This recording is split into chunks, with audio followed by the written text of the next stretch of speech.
Students, how are you. उम्मीद है आप सब खैरियत से होंगे। आज का जो हमारा टॉपिक है दैट इज फोरकास्टिंग। फोरकास्टिंग क्या होती है और क्यों की जाती है, कैसे की जाती है, कब की जाती है, किस प्रोडक्ट के बारे में की जाती है, ये आज हम इसमें पढ़ेंगे।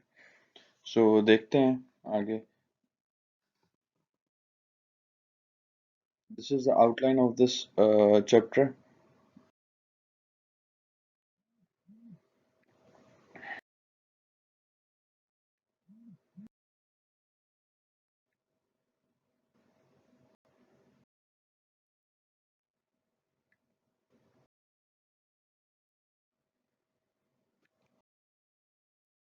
ये इसके लर्निंग ऑब्जेक्टिव्स हैं जी, कि हमें क्या ऑब्जेक्टिव्स मिलेंगे इसको पढ़ने के बाद। आगे सारा कुछ हम डिटेल में पढ़ेंगे ताकि आपको आइडिया हो जाएगा कि जो हमने बातें की हैं हम पढ़ भी ली हैं और हमें आ भी गई हैं।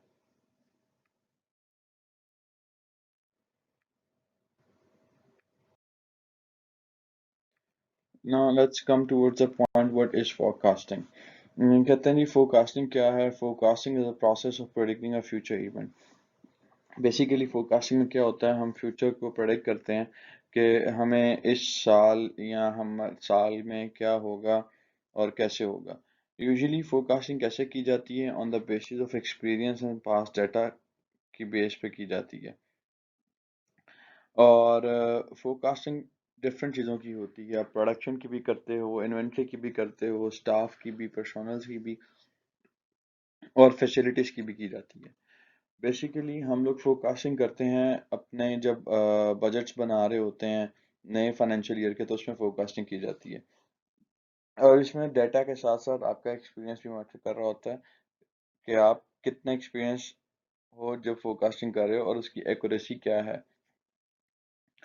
फोरकास्टिंग जरूरी नहीं है बिजनेस ही करे, हम खुद भी कर सकते हैं। लाइक एक लेमैन भी करता है अपने प्लान्स को लेके। किसी भी तरह के प्लान,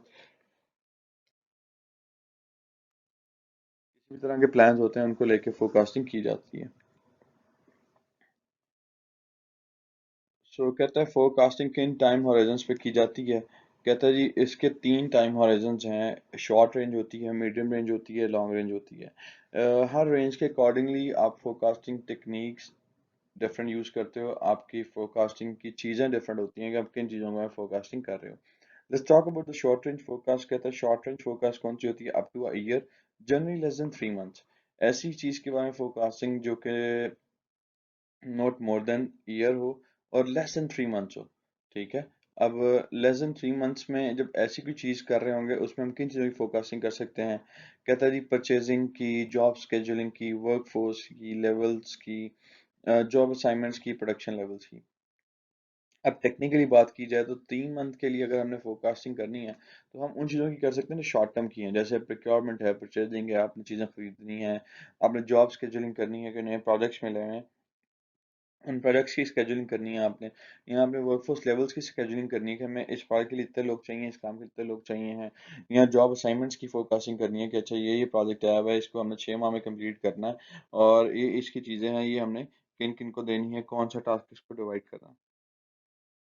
या फिर प्रोडक्शन लेवल की फोरकास्टिंग की जाती है कि अच्छा हमें इस क्वार्टर में या इस मंथ में इस लेवल पे जाके प्रोडक्शन करनी है अपनी।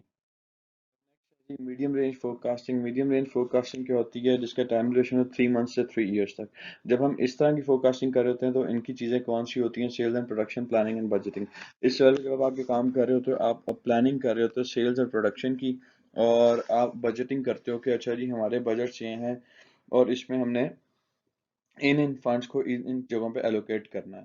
फिर बात करते हैं लॉन्ग रेंज फोरकास्टिंग की।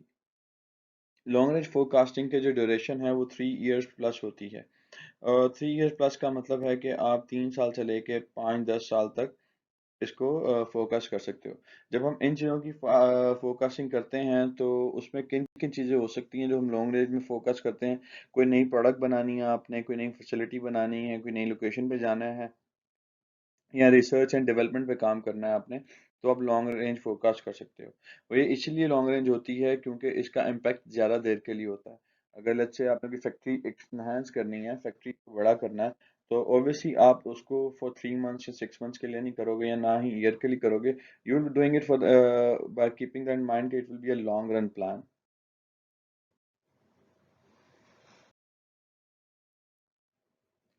अब हम देखते हैं जी इनके डिफरेंसेस क्या हैं, मीडियम और लॉन्ग रेंज में, शॉर्ट टर्म में क्या डिफरेंसेस हैं। तो बात करते हैं मीडियम और लॉन्ग रेंज फोरकास्टिंग। कहता है focus deal with the more comprehensive issues and support management decisions regarding planning and products plans and processes. Medium और लॉन्ग रेंज में आप क्या करते हो, आप बेसिकली इश्यूज कौन से डील कर रहे होते हो, आप बेसिकली मैनेजमेंट के डिसीजंस के बारे में बात कर रहे होते हो, प्लानिंग के बारे में बात कर रहे होते हो, प्रोडक्ट्स के बारे में बात कर रहे होते हो, फैक्ट्री के बारे में बात कर रहे होते हो, और प्रोसेस के बारे में बात कर रहे होते हो। ताकि जब आप प्रोसेस के बारे में बात कर रहे होते हो तो आप देखते हो कि प्रोसेस आपको चेंज करना है, प्लांट चेंज करना है, क्या चेंज करना है। लेकिन जब हम शॉर्ट रेंज टर्म की बात करते हैं तो forecasting usually employs different methodologies than long term forecasting, that's true. Short term की methodologies डिफरेंट होती हैं, लॉन्ग टर्म की डिफरेंट होती हैं। Short term forecast tend to be more accurate than long term forecast, और ये बात भी सच है, जो आपकी शॉर्ट टर्म फोकस होती है वो ज़्यादा एक्यूरेट होती है, उसकी एक्यूरेसी ज़्यादा होती है क्योंकि थोड़े ड्यूरेशन के लिए की जाती है वो।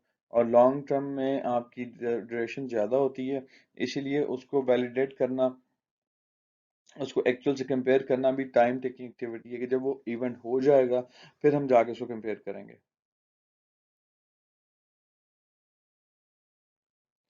अब हम देखते हैं जी कि प्रोडक्ट लाइफ साइकिल पे इसका क्या इन्फ्लुएंस है। प्रोडक्ट लाइफ साइकिल आपको पता है उसके 4 स्टेजेस होते हैं, इंट्रोडक्शन, ग्रोथ, मैच्योरिटी, डिक्लाइन। तो हर स्टेज पे डिफरेंट इम्पैक्ट होता है फोरकास्टिंग का। कहता है introduction growth requires longer forecast than maturity and decline. इसकी वजह है, जब आप इंट्रोडक्शन फेज पे होते हो तो आप प्रोडक्ट इंट्रोड्यूस करवा रहे होते हो, प्रोडक्ट आपकी नहीं होती है, आप उस प्रोडक्ट में चेंजेस कर रहे होते हो, कस्टमर की डिमांड के ऊपर आप चेंजेस कर रहे होते हो, कस्टमर आपको फ्लॉज और प्रॉब्लम्स बता रहा होता है। उसके बाद जो भी इश्यूज आते हैं कस्टमर आपको उसमें अपडेट कर रहा होता है, अपनी प्रेफरेंसेस बता रहा होता है। जब हम इंट्रोडक्शन से निकल के ग्रोथ में आ जाते हैं तो वो सारी चीज़ें हमने कस्टमर की इम्प्लीमेंट कर ली होती हैं, प्रोडक्ट में इतने इश्यूज नहीं होते हैं। तो इसीलिए ग्रोथ में भी फोरकास्टिंग आपकी ज़्यादा रिक्वायर्ड होती है। फिर मेच्योरिटी और डिक्लाइन फेज में जब आ जाते हैं, वहाँ पे आपको इतनी ज़्यादा लंबी फोरकास्टिंग की ज़रूरत नहीं पड़ती है। उसकी वजह ये है कि प्रोडक्ट आपकी ऑलरेडी मैच्योर हो चुकी है, उसे मार्केट में स्टेबल रखना है बस आपने। डिक्लाइनिंग फेज में क्या है कि आपकी प्रोडक्ट डिक्लाइन कर रही है, आप खुद प्रोडक्ट की डीमार्केटिंग कर रहे हो।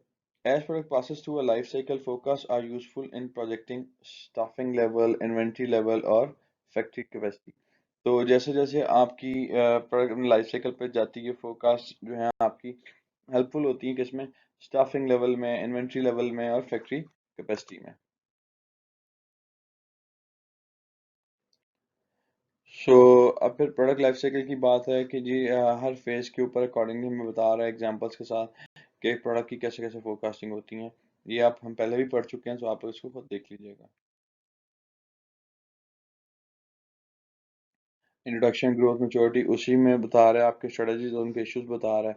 जैसे प्रोडक्ट डिज़ाइन एंड डेवलपमेंट है, उसकी बात की जा रही है, ठीक है इसमें। और ग्रोथ में क्या कहते हैं, फोरकास्टिंग क्रिटिकली फोरकास्ट किया जाता है। मैच्योरिटी में आप स्टैंडर्डाइजेशन की तरफ चले जाते हो, डिक्लाइन में आप लिटिल प्रोडक्ट डिफरेंशिएशन की बात कर रहे होते हैं।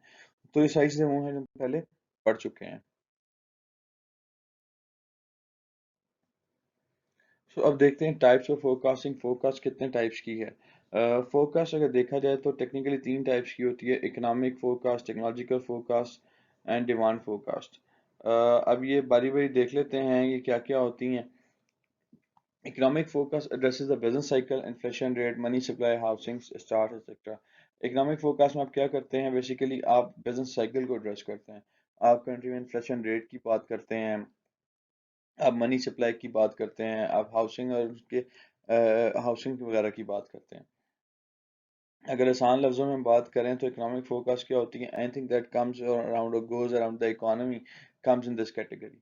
फिर बात करते हैं टेक्नोलॉजिकल फोकस में। कहते हैं टेक्नोलॉजिकल फोकस क्या होती है, predict rate of technological progress. इसमें आप टेक्नोलॉजिकल प्रोग्रेस की बात करते हो। Impacts development of new product, इसमें आप न्यू प्रोडक्ट डेवलपमेंट की बात करते हो। जैसे जितनी रैपिडली हमारी टेक्नोलॉजी चेंज हो रही है, जितनी रैपिडली टेक्नोलॉजी चेंज होती है तो हम उसमें फोकस कर रहे हैं। जैसे अक्सर मैं आप लोगों को एग्जांपल देता होता हूँ कि हम जो मोबाइल टेक्नोलॉजी लेटेस्ट यूज कर रहे हैं, it's not the latest technology by the company. It's the latest technology in consumers' hand actually. If we talk about the company, तो कंपनी इससे आने वाले 5 साल 10 साल बाद की टेक्नोलॉजी पे काम कर रही होगी।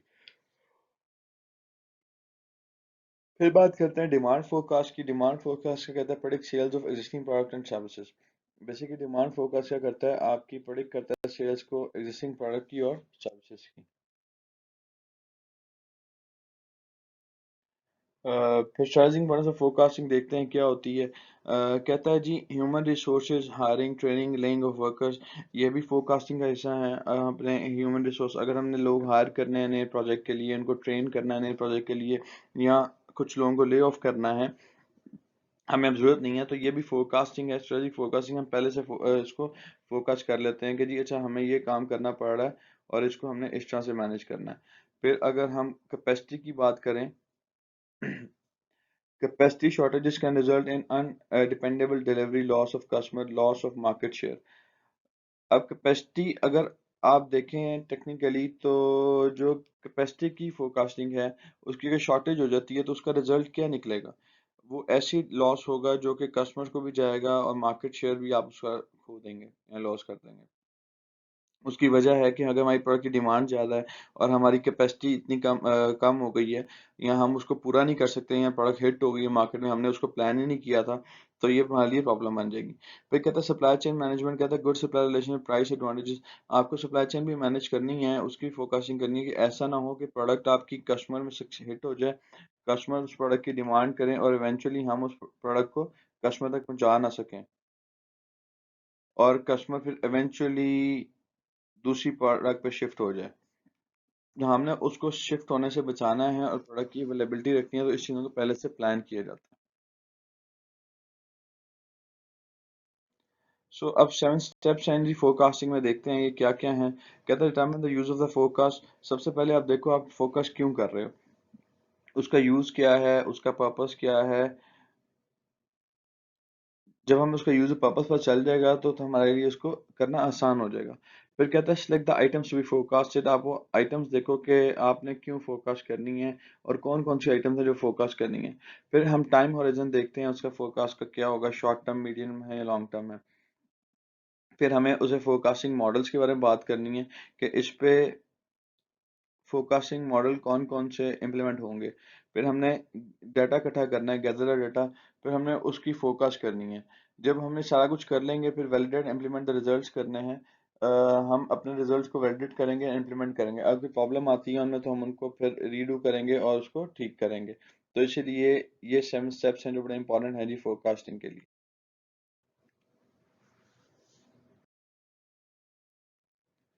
सो इसमें अब रियलिटीज देखते हैं क्या है। कहता है जी forecast are seldom perfect.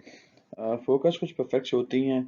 Most techniques assume an underlying stability in the system. और कोई भी टेक्निक आप यूज़ कर लो, उसका सबसे ज़्यादा इंपॉर्टेंट चीज़ क्या है कि आपके सिस्टम में कितनी स्टेबिलिटी है। जितना आपका सिस्टम स्टेबल होगा उतनी आपकी फोकस एक्यूरेट होगी। Product family and aggregated forecast are more accurate than individual product forecast. कहता है जी आपकी जो फोरकास्टिंग है, अगर वो एक ग्रुप की या फैमिली की जाए प्रोडक्ट की, तो वो ज़्यादा एक्यूरेट होती है as compare to individual product forecast, कि आप किसी एक सिंगल सिंगल प्रोडक्ट की फोरकास्टिंग कर लो। सिंगल सिंगल प्रोडक्ट की जो फोरकास्टिंग होती है वो इतनी एक्यूरेट नहीं होती है। अब बात कर रहे हैं जी फोरकास्टिंग अप्रोचेस की। फोरकास्टिंग अप्रोचेस दो टाइप्स की होती हैं, एक क्वालिटेटिव अप्रोच होती है, दूसरी क्वांटिटेटिव अप्रोच होती है। दोनों को हम बारी बारी देख लेते हैं। पहले क्वालिटेटिव मेथड्स की बात कर लेते हैं। क्वालिटेटिव मेथड्स कौन से मेथड होते हैं फोरकास्टिंग के? कहता है आप क्वालिटेटिव मेथड तब यूज करते हो व्हेन सिचुएशन इज वेग एंड लिटिल डाटा एग्जिस्ट। हम क्वालिटेटिव मेथड तब यूज करते हैं जब तो हमारे पास कोई सिचुएशन क्लियर नहीं होती है और डाटा भी बहुत कम होता है अवेलेबल। ये किस सूरत में होता है? ये इस सूरत में होता है कि या तो आपकी प्रोडक्ट नहीं हो और या तो आप टेक्नोलॉजी नहीं के बारे में फोकस कर रहे हो। इन दोनों चीज़ों में आपकी क्वालिटेटिव मेथड यूज़ होता है। इसमें जो है आपको पास्ट डाटा या हिस्टोरिकल डाटा अवेलेबल नहीं होता। It involves intuition experiences and focusing sales on internet. ये इसलिए की जाती है कि आपकी जो से forecasting है that based on your experience और your intuition वैल्यू के जी ऐसे होगा तो फोकस कीजिए। जैसे फॉर एग्जांपल आप सेल्स फोरकास्ट कर रहे हो इंटरनेट के ऊपर, आप उसके बारे में hard and fast exact authenticate बात नहीं कर सकते। अब बात करते हैं क्वालिटेटिव मेथड की। कहता है जी क्वालिटेटिव मेथड कहता है जी क्वांटिटेटिव मेथड्स कौन से होते हैं। एज पर द वर्ड से हम इसमें क्वांटिटी की बात करेंगे। क्वांटिटेटिव मेथड्स वो होते हैं जिसमें नंबर्स अवेलेबल होते हैं। कहता है use when the situation is stable and the historical data exist. इस केस में आपके पास सिचुएशन क्लियर होती है, आपको पता होता है आप क्या करने जा रहे हो और कैसे करने जा रहे हो। और secondly the most important thing कि उसका हिस्टोरिकल डाटा अवेलेबल होता है आपके पास। अब ये किस चीज़ में किस सिनेरियो में किया जाता है, इसके लिए ये ऑप्शन है। यहाँ तो आप एग्जिस्टिंग प्रोडक्ट के ऊपर कर रहे होते हो या करंट टेक्नोलॉजी के बारे में फोकस कर रहे होते हो। अगर एग्जिस्टिंग प्रोडक्ट के बारे में बात कीजिए तो इसका मतलब उसका भी डाटा अवेलेबल होगा, प्रोडक्ट ऑलरेडी एग्जिस्ट कर रही है। अगर हम करंट टेक्नोलॉजी की बात करें तो इसका मतलब वो टेक्नोलॉजी ऑलरेडी लोग यूज़ कर रहे हैं।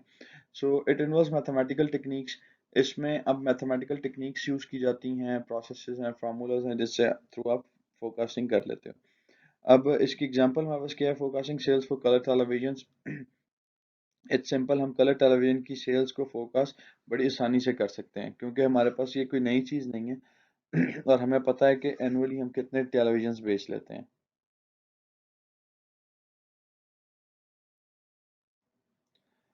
अब हम थोड़ा डिटेल में पढ़ते हैं क्वालिटेटिव मेथड्स को।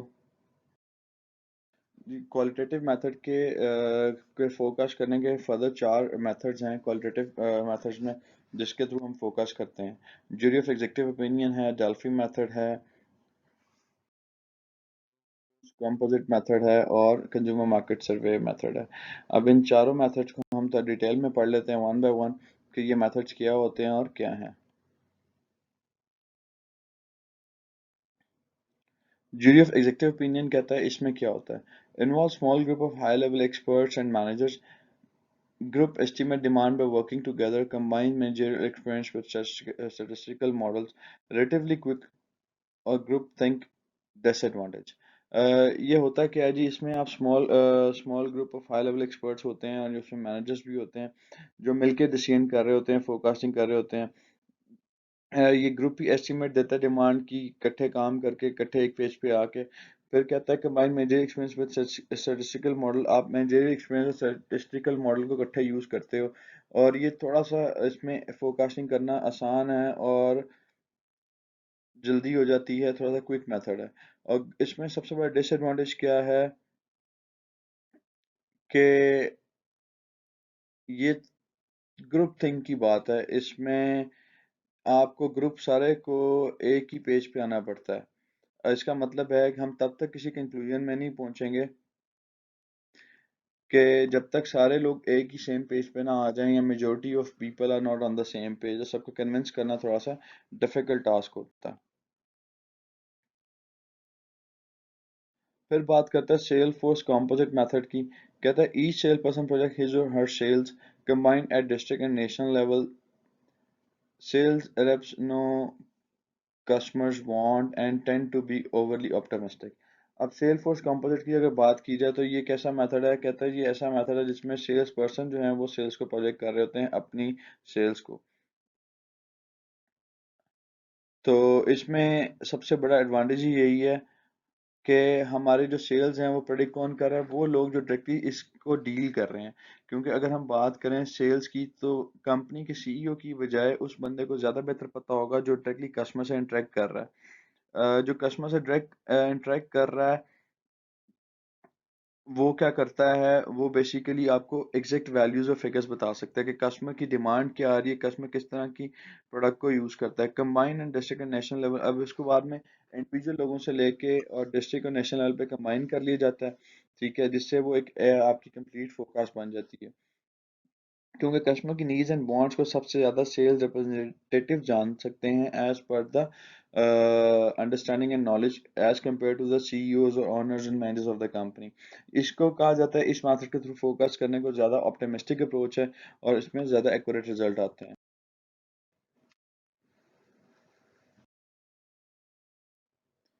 अब हम बात करते हैं डेल्फी मेथड की।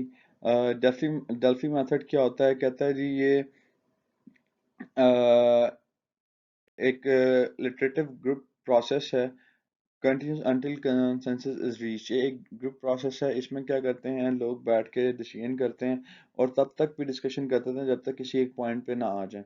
इसमें तीन तरह के पार्टिसिपेंट्स होते हैं, डिसीजन मेकर्स, स्टाफ और रिस्पोंडेंट्स। डिसीजन मेकर डिसीजन कर रहे होते हैं, स्टाफ उसको इन्फॉर्मेशन दे रहे होते हैं और रिस्पोंडेंट्स जो होते हैं वो चीज़ पे रिस्पॉन्ड कर रहे होते हैं। तो डिसीजन मेकर्स क्या कहते हैं, basically evaluate response and make decisions. Staff क्या कहता है जी, वो सर्वे एडमिनिस्ट्रेटर करता है। रिस्पोंडेंट्स क्या कहते हैं, people who can make valuable judgements, वो अपना इसके बारे में बता रहे होते हैं। So the next the least one is the consumer market survey. Consumer market survey क्या होता है, आप एग्जैक्टली कंज्यूमर की मार्केट सर्वे कर लेते हो। Ask customer about purchasing plans, what consumer say and what they actually do are often different, sometime it's difficult to answer. अब कहता है इसमें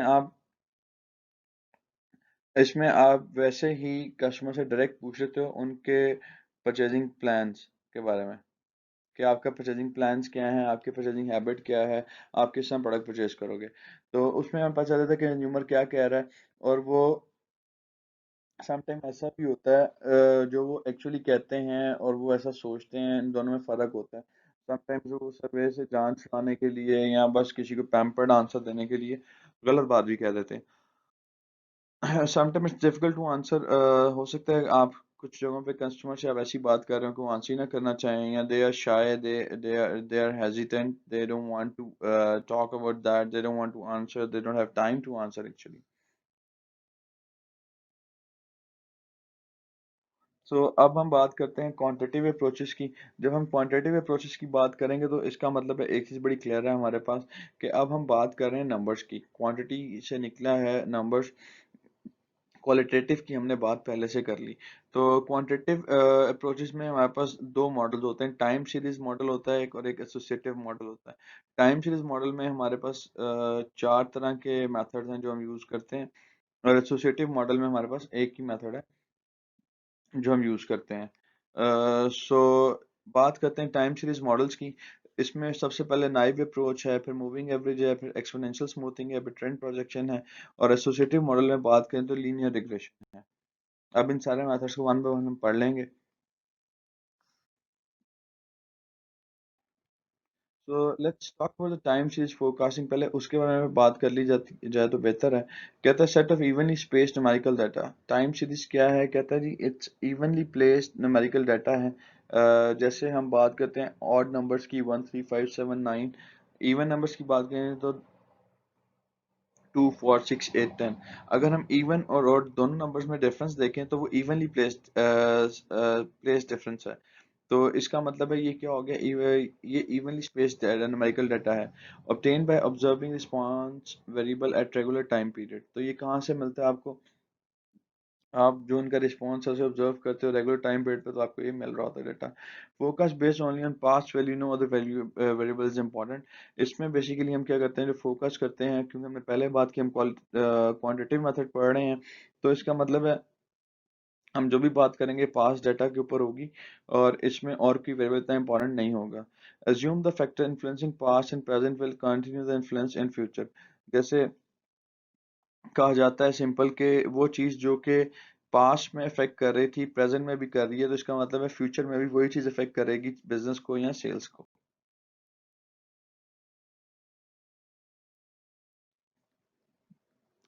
टाइम सीरीज कंपोनेंट्स की अगर बात की जाए तो टाइम सीरीज कंपोनेंट्स जो हैं, इस कंपोनेंट्स में सबसे पहले जो हम आएगा, ट्रेंड आता है, साइक्लिकल आते हैं, सीजनल आता है और रैंडम आता है। अब ये सब कुछ क्या होता है, इनको बारी बारी देख लेते हैं।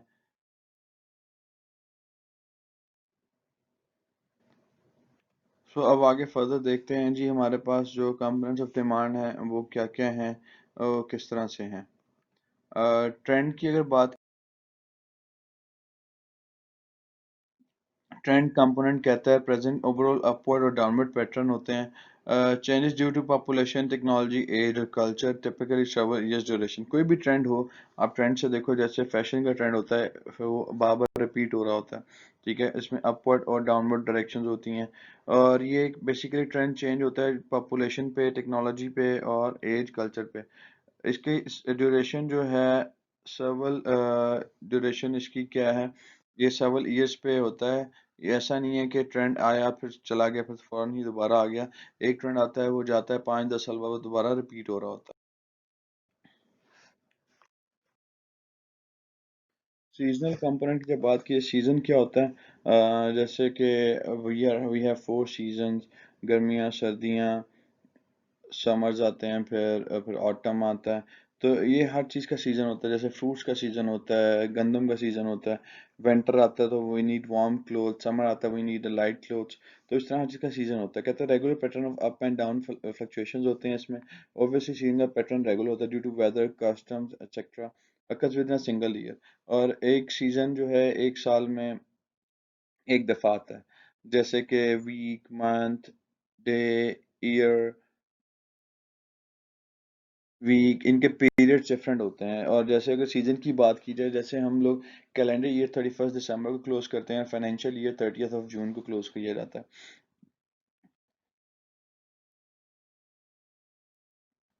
साइक्लिकल कंपोनेंट्स क्या होते हैं, repeating up and down movements होती हैं, affected by business cycle, political and economic factors होते हैं। मल्टीपल ईयर ड्यूरेशन होती है, ऑफन ऑफन कॉजल और एसोसिएटिव रिलेशनशिप्स होते हैं इसमें। अब ये क्या है, बेसिकली साइकिल है, जैसे आपको मैंने अभी पहले एग्जांपल दी फाइनेंशियल ईयर की और कैलेंडर ईयर की सीजन में।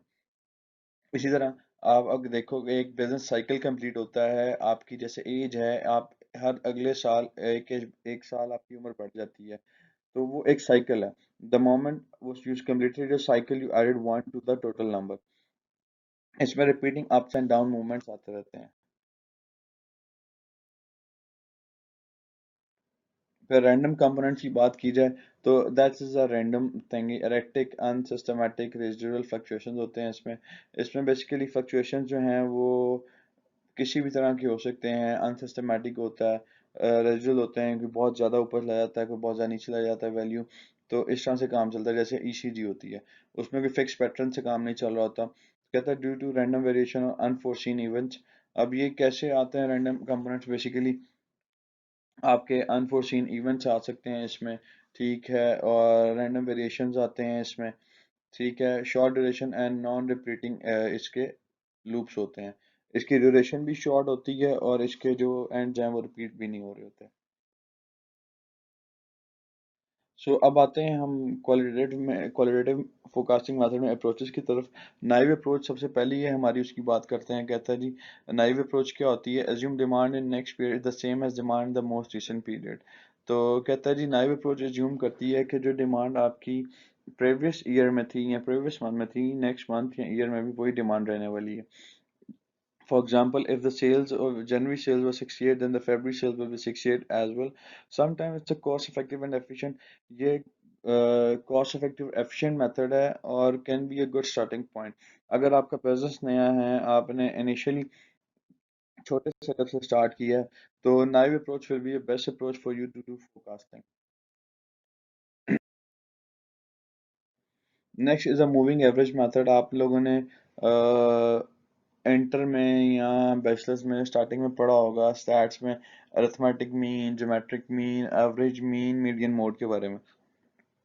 मूविंग एवरेज मेथड क्या होता है, moving average series of arithmetic means होते हैं, यूज इट लिटिल और no trend available, use often for smoothing, provides overall impression of data over time. तो ये क्या करते हैं, डाटा ओवर टाइम में इंप्रेशन देते हैं। मूविंग एवरेज क्या है, बेसिकली आपने समेशन करना है डिमांड प्रीवियस एन पीरियड, जितने भी पीरियड्स की डिमांड आपके पास अवेलेबल है, डिवाइड कर देना इसको एन से, n is equal to number of periods you have. जैसे तो 10 आ जाएगा। ये इसकी एग्जांपल गिवन है और कैलकुलेशंस के साथ है। अगर देखें हमें जनवरी फरवरी मार्च की एक्चुअल सेल्स हैं और उधर से हमने अगर अप्रैल की निकालनी है तो हम क्या करेंगे, 10 + 12 + 13 डिवाइड बाई 3, और जो वैल्यू आएगी वो हम उसका, हमारी बेसिकली क्या होंगी, उसकी मूविंग एवरेज होगी। So here we have a graph of moving average, कि मूविंग एवरेज का ग्राफ क्या है और कैसे चलता है। ये आपको एक्चुअल सेल्स बता रहा होता है और मूविंग एवरेज के साथ सेल्स की फोरकास्टिंग बता रहा होता है।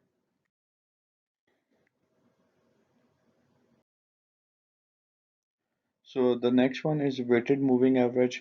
वेटेड मूविंग एवरेज में क्या होता है, कहते हैं जी use when trend is present. ये हम तब यूज करते हैं ट्रेंड अवेलेबल हो। तो इसमें क्या होता है, और जो इतना भी आपका डाटा ओल्डर होता है उसकी इंपॉर्टेंस कम हो जाती है। तो जब ओल्डर डाटा की इंपॉर्टेंस कम हो जाती है तो इसका मतलब रिसेंट मोस्ट रिसेंट डाटा की इंपॉर्टेंस ज़्यादा होती है।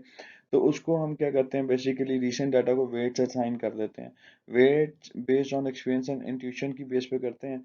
जितना रिसेंट डाटा होगा उसको ज़्यादा वेट असाइन कर दिया जाएगा। जैसे फॉर एग्जांपल हमारे पास 10 ईयर का डाटा अवेलेबल है और हमने फोकस करनी है, तो we might assign the more weights to last 3 years and less weights to last 7 years। इसका फॉर्मूला क्या है, weighted moving average is equal to weighted for period n and multiply demand period and divide summation total weights।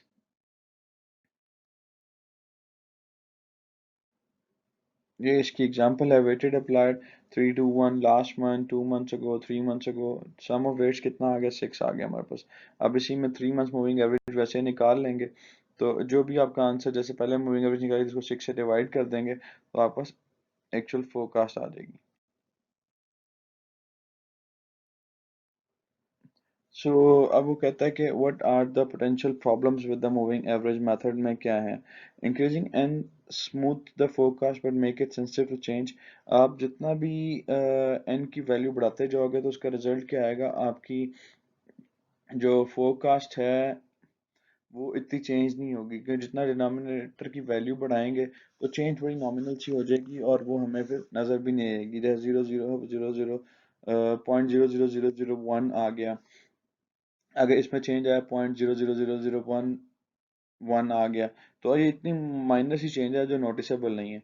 Do not forecast trends well, ये trends को अच्छे से forecast नहीं करता और रिक्वायर एक्सटेंसिव हिस्टोरिकल डाटा, और इसमें आपको बहुत ज़्यादा हिस्टोरिकल डाटा चाहिए होता है जो आपके लिए फोरकास्टिंग कर रहा होता है। तो इतना डाटा भी अवेलेबल होना समथिंग पॉसिबल नहीं होता।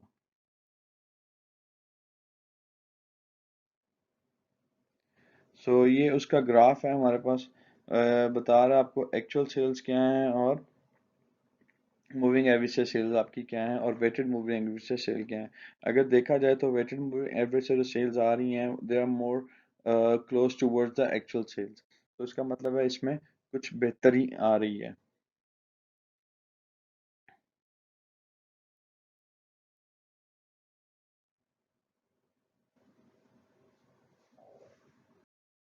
कहता जी form of weighted moving average है, ये भी exponential smoothing. Weight declines exponentially most recent data weighted most. अब इसमें क्या होता है, आपके जो वेट्स हैं वो डिक्लाइन करते हैं एक्सपोनेंशियली, जैसे कि पावर उनके साथ पावर ऐड करते हैं। फिर कहता है most recent data weighted most, उसको ज़्यादा वेट असाइन किया जाता है। रिक्वायर्ड स्मूथिंग कांस्टेंट अल्फा, आपके इसमें कांस्टेंट यूज करते हो स्मूथिंग वो अल्फा है। उसकी रेंज क्या है, 0 से 1 है। सब्जेक्टिवली चूज किया जाता है और involves little record keeping of past data. इसका फायदा ये है कि इसका पास्ट डाटा का आपको थोड़ा सा रिकॉर्ड मेंटेन करना होता है, ज़्यादा रिकॉर्ड मेंटेन करने की जरूरत नहीं पड़ती है। और रेंज इसकी 0 to 1 है, means you can have any value from 0 to 1। अब 0 to 1 से बीच में कोई भी वैल्यू हो सकती है, 0.1, 0.15, 0.2, 0.223, एनी वैल्यू। अब कोई भी आप उसके अकॉर्डिंग उसको वेट असाइन कर लोगे।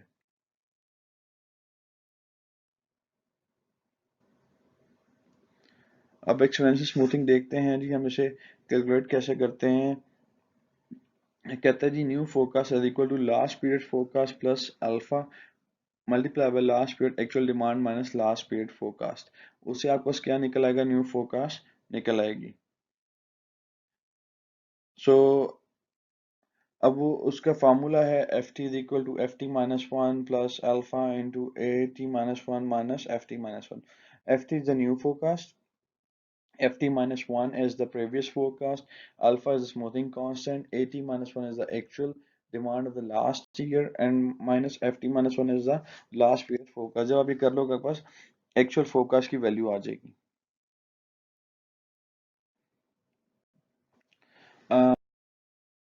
एग्जाम्पल गिवन है कैलकुलेशंस के साथ, तो ये आप इसको खुद ही कर लीजिएगा।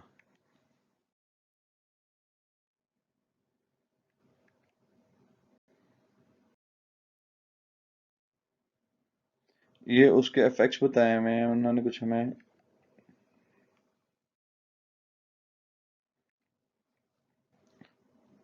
अब यहाँ पे कुछ ग्राफ है, हमारे पास इम्पैक्ट बता रहा है कुछ डिफरेंट अल्फाज के साथ क्या क्या इम्पैक्ट आते हैं।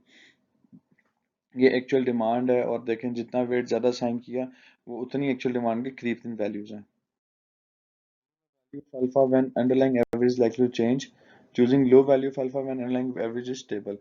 कहता है जब आप अल्फा की वैल्यू हाई चूज करो जब आपकी अंडरलाइन एवरेज जो है वो चेंज हो रही हो, और लो वैल्यू चूज करो जब अंडरलाइन एवरेज आपकी चेंज ना हो रही हो, स्टेबल हो।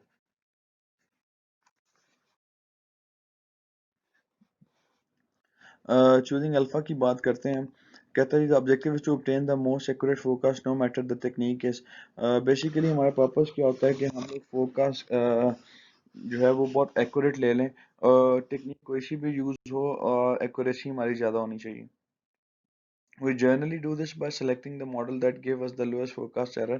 और ये हम ऐसे करते हैं कि हम लोग जो भी मॉडल चूज करें उसमें हम देख लेते हैं कि कौन सा मॉडल यूज किया जाए जिसमें एरर्स कम से कम हो। तो फोरकास्ट एरर अब कैसे फाइंड करते हैं, ये देखना है। बेसिकली एरर कब निकलेगा जब फोरकास्टिंग करते हो आप साल के शुरू में, और आपको उसको एक्चुअल आपके पास डिमांड कब आती है, by the end of the year, जब आप एक्चुअल कंपेयर करते हो जी एक्चुअल वैल्यूज ये आई हैं। तो उस फोरकास्ट में से एक्चुअल का डिफरेंस जो होगा वो हमारा एरर होगा उस ईयर की फोरकास्ट का। कि जी हमने ये प्रेडिक्ट किया था, लेट्स से आपने 100 यूनिट्स ऑफ सेल प्रेडिक्ट किए थे लास्ट साल के ईयर के शुरू में कि इतने यूनिट सेल होंगे, लेकिन एक्चुअल में हमारे इससे 10 यूनिट कम होंगे। जो 10 का डिफरेंस है दैट इज द एरर, वो फोरकास्ट का एरर है।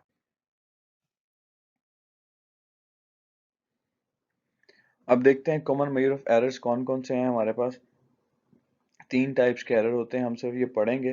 These are just for the information. हम ये सिर्फ पढ़ेंगे ही क्यों, इसलिए कि जो हम फोरकास्टिंग ये मैनुअली पढ़ रहे हैं, अब आजकल के दौर में वो फोरकास्टिंग कंप्यूटराइज्ड सॉफ्टवेयर से होती है, मैनुअली नहीं की जाती है। तो इसीलिए एरर्स जो हैं वो भी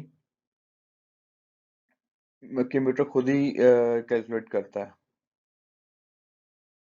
तो इसीलिए हम इसको सिर्फ इंफॉर्मेशन के तौर पे पढ़ेंगे। मीन एब्सोल्यूट डेविएशन मेथड, इसको मैड कहा जाता है। Mean square error method MSE से कहा जाता है। तो इसको देख लेते हैं कि ये क्या है।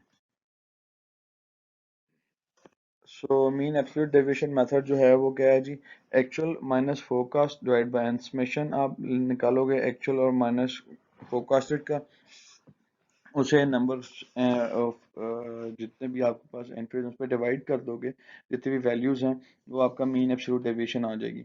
मीन्स के एरर क्या है, जो भी आपका फोकस एरर होगा उसका स्क्वायर लेके समेशन करके उसको एन पे नंबर ऑफ नंबर्स पे डिवाइड कर दोगे। The third method is mean absolute percent error. इसको मैप कहते हैं। इसमें हम क्या करते हैं, परसेंटेज निकाल लेते हैं। Basically map is equal to summation I is equal to 1 to n. N में क्या आता है, number of periods, number of हमारे पास एंट्रीज आ जाती हैं 100। उसके बाद actual I minus forecasted I divide by actual और डिवाइड बाय एन। ये हमारे पास मैप की वैल्यू आ जाएगी। मैं फिर रिपीट कर रहा हूँ, ये सारी information this is just for the information, nothing else. अब हम बात करते हैं ट्रेंड प्रोजेक्शन की। कहते हैं जी fitting a trend line to historical data points to project into the medium to long range. Basically आप क्या करते हो, ट्रेंड लाइन को प्रेडिक्ट करते हो, फिट करते हो हिस्टोरिकल डाटा पॉइंट्स में, मीडियम इनटू लॉन्ग रेंज में। Linear trends can be found using the least square technique.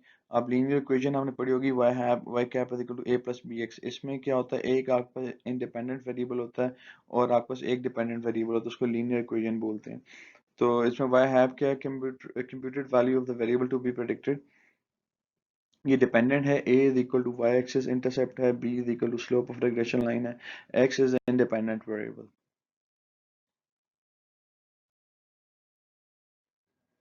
सो ये इसका ग्राफ आ गया लीस्ट के मेथड का। आप देख रहे हो वैल्यूज हमारी जो हैं वो फ्लक्चुएटेड हैं, वो स्लोप लाइन के बिल्कुल ऊपर नहीं है, कुछ उसके ऊपर है कुछ उससे नीचे हैं। तो इसमें हम लोग आइडली एक स्ट्रेट स्लोप लाइन ड्रॉ कर लेते हैं, वो हमारे ट्रेंड को प्रेडिक्ट कर देती है। जो वैल्यूज ऊपर नीचे हैं वो हमारी डेविएशंस हैं, ये हमारी डेविएशंस हैं। ठीक है। Least square method minimize the sum of the square errors division. इससे होता क्या है, इससे आपके जो एरर्स होते हैं वो मिनिमाइज हो जाते हैं।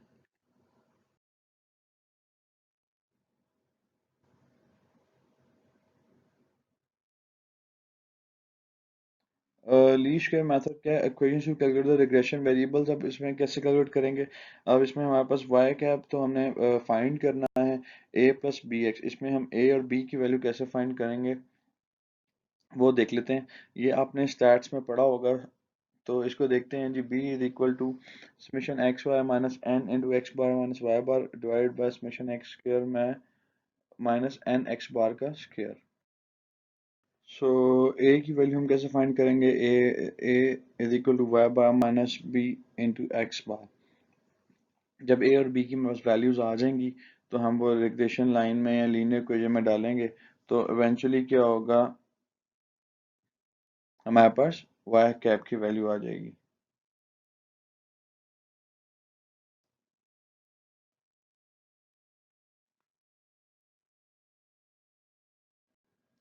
ये इसकी हमारे पास एग्जांपल आ गई लीस्ट स्क्वायर की।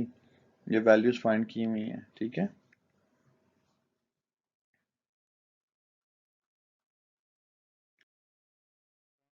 as y capital 56.70 plus 10.5x 54x।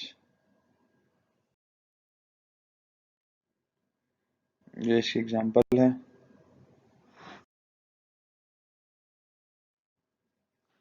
Okay जी, अब बात करते हैं सीजनल वेरिएशन डाटा में।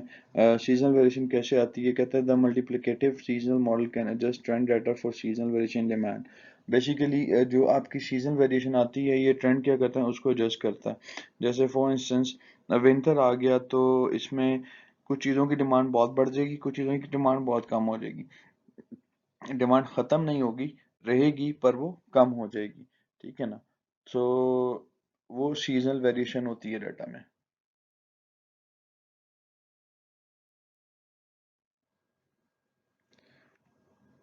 सो इसके सीजन वेरिएशन डाटा के निकालने के स्टेप्स क्या हैं?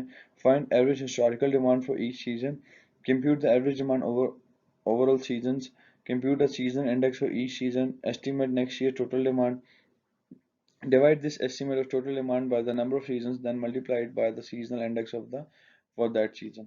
सबसे पहला क्या काम करें, आप हिस्टोरिकल डिमांड निकाल लें सीजन की, फिर उसकी एवरेज डिमांड निकाल लें सीजन की, फिर सीजनल इंडेक्स को देख लें उस सीजन का इंडेक्स क्या है, फिर क्या कहता है नेक्स्ट ईयर की डिमांड का एस्टिमेट कर लें और डिवाइड कर लें उसकी टोटल डिमांड को with the number of seasons, then multiplied by the seasonal index of that season. उससे आपको क्या आ जाएगा, वेरिएशन डाटा आ जाएगी सीजनल। ये उसकी एग्जांपल आ गई।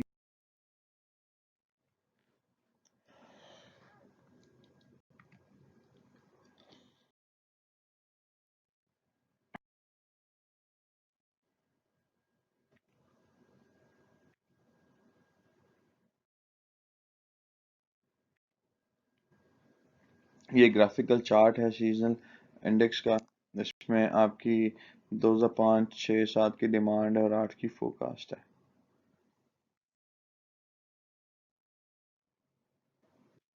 ये सैन डिego हॉस्पिटल की एग्जांपल आ गई जो शुरू में थी, उसके बारे में उसकी फोरकास्टिंग आ गई।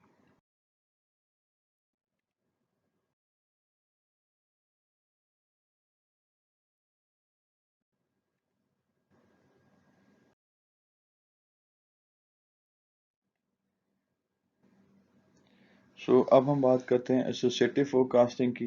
कहते हैं use when the change in one or more independent variable can be used to predict the change in the dependent variable. ये अब तब यूज करते हो जब आपके पास चेंज, एक इंडिपेंडेंट वेरिएबल की चेंज जो है वो यूज़ की जाती है, प्रेडिक्ट करती है किसकी, डिपेंडेंट वेरिएबल की चेंज को। Most common technique is linear regression analysis में आप यूज़ करते हो। We apply this technique just we as we did in the time series example. ये हम टेक्निक ऐसे इट इज ही है जो हम टाइम सीरीज में यूज़ करते हैं। Associative forecasting, forecasting an outcome based on predictor variable using the least square technique, y cap is equal to a plus bx। तो इसमें y cap क्या है, value of the variable to be predicted dependent, a है y axis intercept, b is slope of the regression line, x is the independent variable। जिसको आपने predict करना है। Example आ गई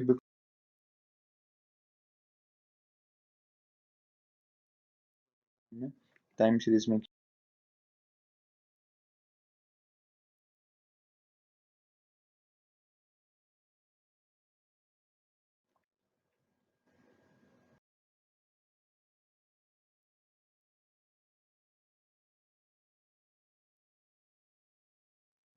So adaptive forecasting क्या होती है? It's possible to use the computer to continually monitor forecast error and adjust the value of the alpha and beta coefficient, use an exponential smoothing to continually minimize the forecast error.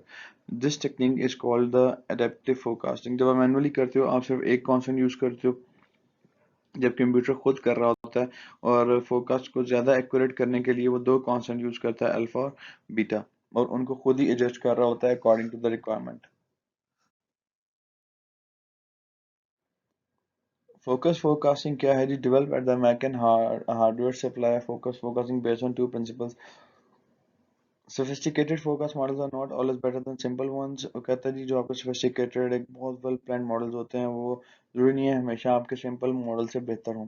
There is no single technique that should be used for all products or services।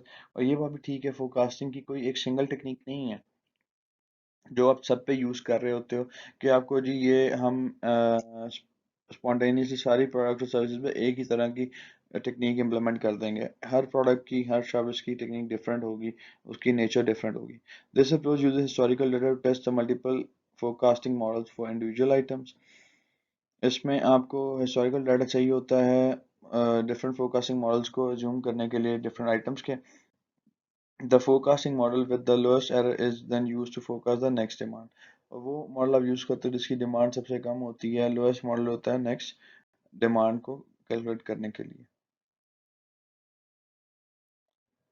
अब हम देखते हैं forecasting इन services sector. कहता है जी presents unusual change special need for the short term record need differ greatly as a function of industry and product. Holidays and other calendar events unusual events. Basically आप उसकी services की forecasting कैसे करते हो? कहता है ये स्पेशल नीड होती है, शॉर्ट टर्म रिकॉर्ड होता है इसका, इसकी जो नीड डिफरेंट है वो डिफरेंट है एज इंडस्ट्री एंड प्रोडक्ट। ठीक है, holidays and other calendar events भी इसको अफेक्ट करते हैं और अनयूजुअल इवेंट्स भी इसको अफेक्ट करते हैं। ये इसकी एग्जांपल है फास्ट फूड रेस्टोरेंट की फोरकास्टिंग की। अगर बारिश हो तो रेस्टोरेंट की सेल कम हो जाती है, चेंज हो जाए तो इवेंचुअली क्या होता है आपकी कॉफ़ी शॉप की सेल बढ़ जाती है। So that's all from today's lecture. Thank you for listening. इसमें कोई आपको इशू है, कोई क्यूरी है तो feel free to contact me ताकि हम उसको रिजॉल्व कर सकते हैं। So thank you, take care, अल्लाह हाफिज़।